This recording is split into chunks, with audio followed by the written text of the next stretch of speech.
Hi, Cancer. So you wouldn't believe it. I actually have done your reading once already, and it had no sound to it.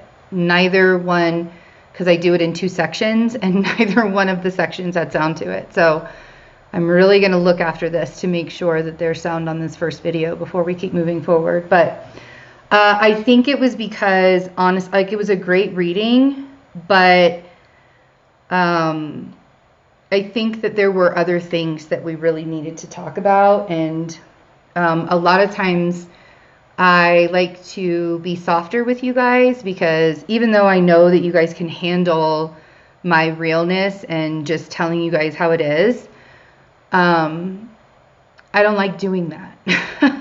I have my Mars is in Cancer in the 10th house, and so I deeply feel how you guys can shut down and kind of like not really approach things directly that feel like that, probably should be approached. And, we're still at the end of May doing this reading, and Mercury goes direct on June 3rd.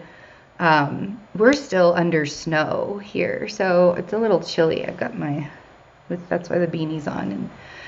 And but yeah, so Mercury's going direct, and it'll go direct in Taurus. Mercury's in Taurus right now on the 3rd of June. And this has been an extremely potent Mercury retrograde. And like the first half of it, literally, if you did not find your patience in the first half of the Mercury retrograde, you probably really suffered through a lot of it. And, I'm always talking about how suffering is kind of our choice. That doesn't mean that you're not going to go through shit. That doesn't mean that you're not going to face opposition or fear or pain. That doesn't mean that things aren't going to be hard sometimes. But when it comes down to it, at the end of the day, you absolutely choose how this is all going to go in your mind. You choose how you're going to feel about the situations. You choose how you're going to feel about the experiences. And this is kind of an opportunity for you to work on that.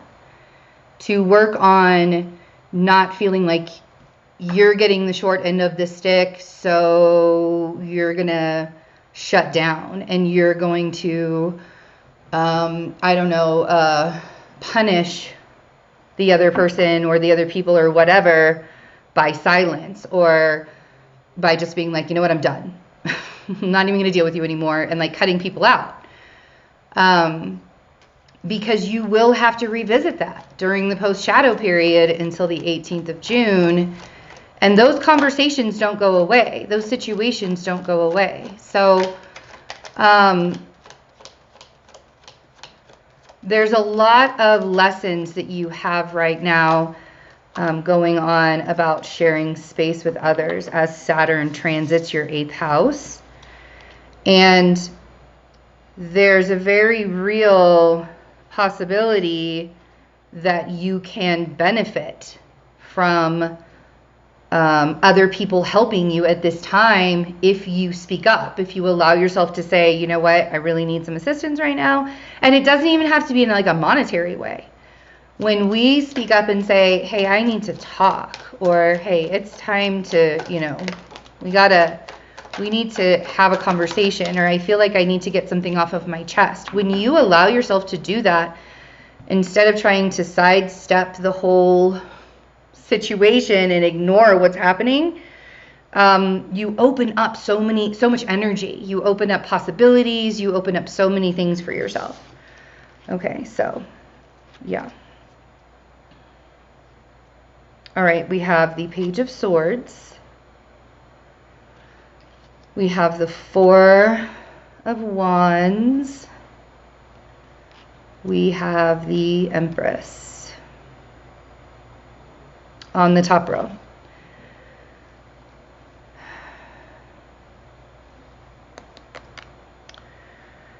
Some of you, it's very interesting, you might be dealing with a Taurus energy. I also have Aries energy down here, but I feel like this is very much the energy of the cosmos that's going on. because I have the Emperor and the Empress here. But I also have, with this Four of Wands, there's this desire, and I feel like this is a conversation that you need to have with someone. There's this desire for you to, like, you want to be in that power couple. Whether you are coming across as the Emperor or whether you're coming across as the Empress, you want to be in that power couple. You want to have that kind of stability. And whether you're admitting it to yourself or not, there's this very real desire, and you've like had this feeling inside of you for so long that you know that you are supposed to be with somebody that you're going to do great things with. And, you know, it's funny because having Pluto just opposite you guys in Capricorn since 2008 has been showing you so many different things when it comes to the relationships in your life. And you've really transformed yourself and you've really changed in a lot of ways. However, that's probably happened at a pretty heavy cost. Sometimes it, you know, wasn't so fun to go sometimes. Most of the time, those transformations that you were going through, and you were doing that because we have to transform ourselves so that we can be our best versions in relationships, okay? And Saturn is going retrograde, and Saturn's really going to be working with you on that. It might not feel as tough of an energy, or you know, but it's going to be very powerful, and it's if you have dreams in your life, if you have things that you want to bring into your life, and if Saturn is going to show you the people that are going to help you. And that's what's been happening. You're building deeper relationships with people, but you're having to do the work too, because Saturn in Aquarius is about community. And the community effort that we also put forth. And a lot of times people can't do community if they don't trust themselves, because they're not going to trust anybody else. So I feel like there's a very real conversation. I don't want you to do it out of anger. The Page of Swords sometimes can say things before thinking. So I don't want you to have any conversations out of anger. But I feel like there's this really big desire for you to create this stability within your life in a different way, right? And Page of Cups with the Emperor and the King of Pentacles really feels like this earth sign is somebody that you want to build a relationship with.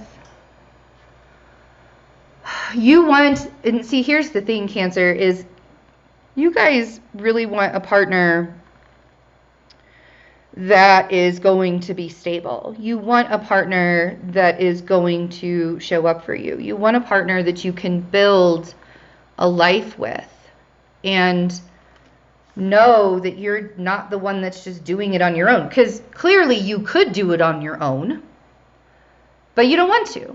You want to have somebody with you to do that, right? And with the Page of Cups there, the Page of Cups sometimes can very much be like, you know, like, why am I not getting my way? This is what I really, really want. And I feel like you want this King of Pentacles to show up for you in a different kind of way, and more of a way of power, or in his power. I say him lightly. It could also be a female. Who knows? You know, doesn't matter. But with the Emperor, you've got to remember that you can't control it. There's a lot of Aries energy going on today and tomorrow. We're right in the middle of that Aries pile up, with the Moon and Mars just went into Aries. So it joined Venus and Jupiter and Chiron there. And already having Jupiter there and Mars getting closer to Jupiter, there's a lot of tension and aggravation going on. But there's also, with all of this Aries energy, there's also this need to stand up for yourself. Desire. When we use our voice and we stand up for ourselves, we expand. And that's what Jupiter wants. Expansion. That's what he is here for.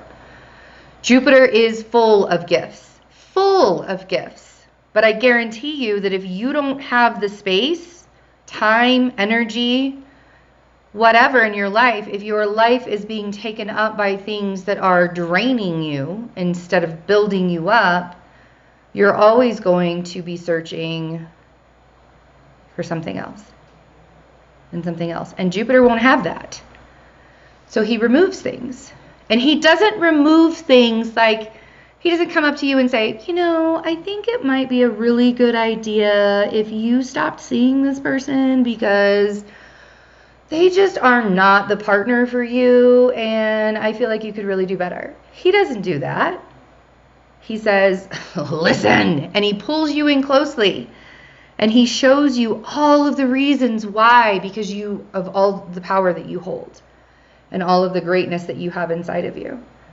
But if you are holding out hope that somebody is going to change for you and somebody is going to flip around, and there's that, with you guys, there's that fine line of being loyal and waiting for somebody to show up for you and wasting your time on someone who, even if they are showing signs of changing, that doesn't mean that you have to stay. If you're no longer in it and wanting to stay, even if they are making signs of improvement,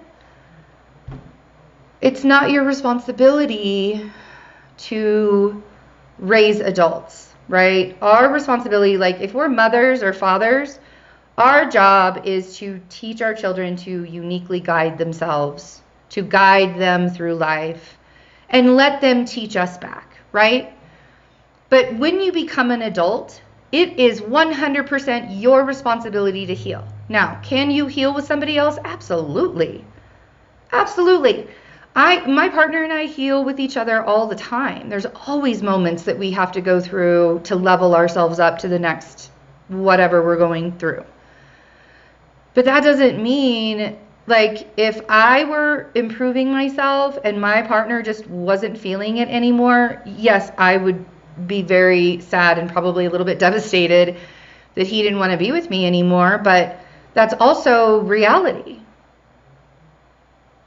And when we don't recognize the expiration date in anything, in any situation, work, relationships, or whatever, it gets harder and harder, and it builds more tension, and it has more restriction added to it, and it's just kind of becomes a painful existence. So as much as you want this person to become an emperor kind of character for you, someone that you can count on, that's going to help you, you know, with as the empress, help you move through. And it could, you know, it's just, it feels very much like there's no way that you can make someone act and be and grow in the way that you want them to. As much as that would be a great thing, you know, but that's the thing, is that takes away a person's uniqueness. That takes away a person's sovereignty when we try and control how they heal or what they do, right? And even controlling the situation by staying in it can be a very harsh thing. So, all right, you guys, I love you. We're going to look into the astrology a little bit more. Of course, the sun is moving into your house on the 21st of June. That's going to be so nice. Welcome to summer, having the summer usher in. And then we'll have a new moon in Cancer on the 28th. So this is really going to be a time for you to shine and be seen. This is really going to be a time for you to be putting yourself out there and doing stuff. So I hope you grab onto that energy. And we're going to talk about the full moon in Sagittarius and the extended. We'll talk about the Saturn retrograde a little bit more. And of course, the beginning of Cancer season. And we will clarify the cards. I love you guys. Have a wonderful June. I will see you in the extended. Bye.